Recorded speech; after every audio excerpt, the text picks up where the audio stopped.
एक गांव में एक धोबी रहता था जिसके पास एक घोड़ा था जिस पर बैठकर वह घर घर से कपड़े इकट्ठा करके तालाब के किनारे धोने जाया करता था।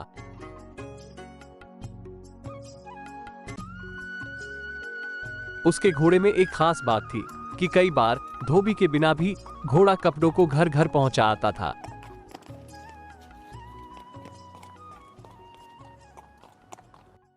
गांव के सभी लोग घोड़े की वफादारी की मिसाल देते थे। आज तक घोड़े की वजह से एक भी कपड़ा इधर का उधर नहीं हुआ था। उसके घोड़े की चर्चा दूर दूर तक थी। एक दिन गांव में राजा की बेटी आती है जिसका विवाह जल्द ही होने वाला था।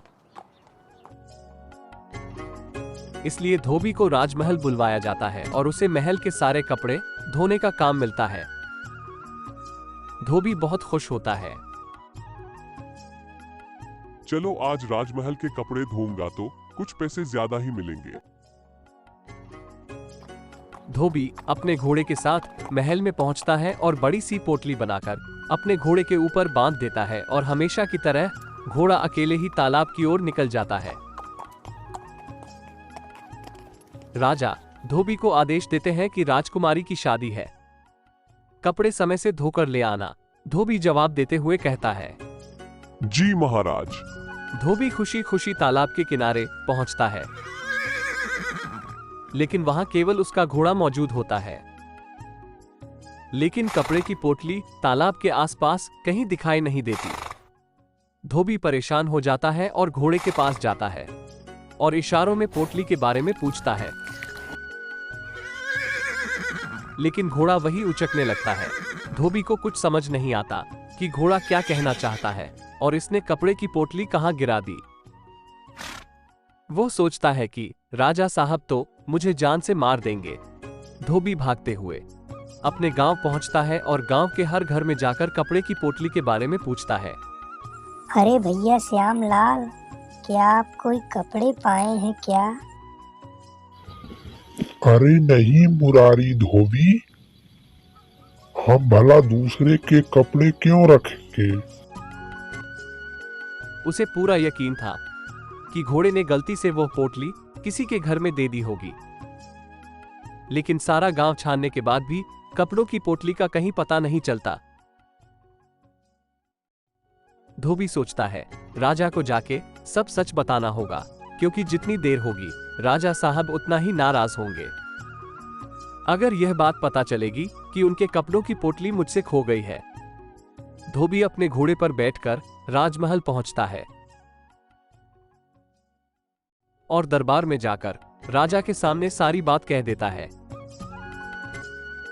राजा क्रोध से आग बबूला हो जाते हैं और वे आदेश देते हैं धोबी को गिरफ्तार कर लिया जाए और जब तक कपड़े की पोटली का पता नहीं चलता तब तक इसे कारागार में ही बंद रहने दिया जाए। धोबी राजा की बात सुनते ही जमीन पर लेट जाता है और हाथ जोड़कर राजा के सामने विनती करने लगता है, राजा साहब मुझे माफ कर दीजिए, मैं कहीं से भी आपके कपड़ों की पोटली ढूंढ के लाऊंगा। लेकिन राजा धोबी की एक भी बात नहीं सुनता और राजा के सैनिक उसे पकड़कर कारागार में डाल देते हैं। घोड़ा ये सब देख रहा होता है और कुछ देर बाद घोड़ा वहां से निकल आता है। धोबी की गिरफ्तारी की खबर सारे गांव में फैल जाती है। सभी को पूरा यकीन हो जाता है कि धोबी अब जीवन भर कारागार में ही रहेगा। लेकिन लोगों को यह भी चिंता होती है कि उसके घोड़े का क्या होगा। तभी घोड़ा गांव में प्रवेश करता है और अपने घर, जहां वह धोबी के साथ रहता था, वहीं जाकर बैठ जाता है। घोड़े की आंखों में आंसू साफ साफ नजर आ रहे होते हैं। घोड़ा अपने मालिक की गिरफ्तारी से बहुत दुखी था, लेकिन वह बेजुबान किसी से कुछ कह नहीं सकता था। तभी राजमहल में कपड़ों की चोरी से राजकुमारी के विवाह की तैयारियां फीकी पड़ने लगती है। राजकुमारी गुस्से से अपने पिताजी से कहती है, आप बहुत लापरवाह हैं पिताजी। ऐसे समय पर गलती की जिसके लिए मैं आपको कभी क्षमा नहीं करूंगी, क्योंकि उन कपड़ों में मेरे भी कुछ रेशमी वस्त्र थे जिसे मैंने परदेश से मंगाया था। आपको कपड़े ऐसे इंसान को नहीं देना चाहिए जो इतना लापरवाह था। राजकुमारी की बात से राजा और अधिक क्रोधित हो जाता है और आवेश में ही धोबी को फांसी पर लटकाने का आदेश देता है और साथ में ये भी कहता है कि इसे गांव में सबके सामने फांसी की सजा दी जाए, ताकि हर गलती करने वाले को पहले से ही उसकी सजा का एहसास हो। राजकुमारी के विवाह से ठीक 2 दिन पूर्व धोबी को फांसी देना तय किया जाता है और वह दिन आ जाता है। सारे गांव के लोग धोबी की बेबसी पर दुखी हो रहे होते हैं, क्योंकि सबको पता था गलती उसकी नहीं, उसके घोड़े की है, लेकिन सजा उसे मिल रही है क्योंकि घोड़े की जिम्मेदारी उसी धोबी की है और उसके किए गए कार्यों की सजा भी धोबी को ही मिलेगी। चारों तरफ भीड़ का हुजूम लगा होता है और गांव के बीचों बीच धोबी को फांसी के लिए लाया जाता है।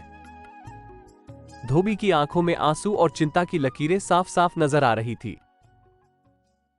वो बहुत दुखी था। राजा के सैनिक उसे जोर से खींचते हुए फांसी के फंदे के पास लाकर खड़ा कर देते हैं। उसके चेहरे पर काला कपड़ा डाला जाता है। फांसी की सारी तैयारी होते ही इंतजार होता है। राजा के आदेश का है और सारे गांव के शोर शराबे के बीच राजा फांसी का आदेश देने ही वाले होते हैं कि अचानक धोबी का घोड़ा कपड़े की पोटली मुंह में दबाए हुए राजा के सामने पहुंच जाता है। राजा अपने कपड़ों की पोटली देख प्रसन्न हो जाता है और धोबी को फांसी के फंदे से हटाने का आदेश देता है। लेकिन सभी के मन में यह सवाल उठ रहा होता है कि आखिर कपड़े कैसे मिले। तभी पीछे राजा के सैनिक भागते हुए आ रहे होते हैं और वह आते ही जल्दबाजी में बताते हैं कि हमारे राजमहल के द्वारपाल ने कपड़ों की पोटली की चोरी की थी। जब धोबी महल में कपड़े लेने आया था और उसके घोड़े पर कपड़े रखकर बाहर भेजे गए थे, तभी राजमहल के द्वार पर ही द्वारपाल ने कपड़े की पोटली गिरा दी थी और छुपाकर वही रखे हुए थे। जैसे ही राजा को सच्चाई का पता चला तो राजा को अपनी गलती पर बहुत पछतावा हुआ।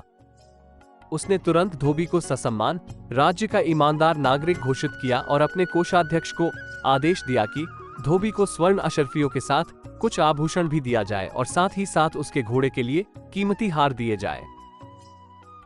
इस गांव के सभी लोग राजा के इस फैसले से उत्साहित हो जाते हैं और खुशी से उछलने लगते हैं। तभी धोबी अपने घोड़े को गले से लगाता है और उसके साथ अपने घर की ओर चल देता है।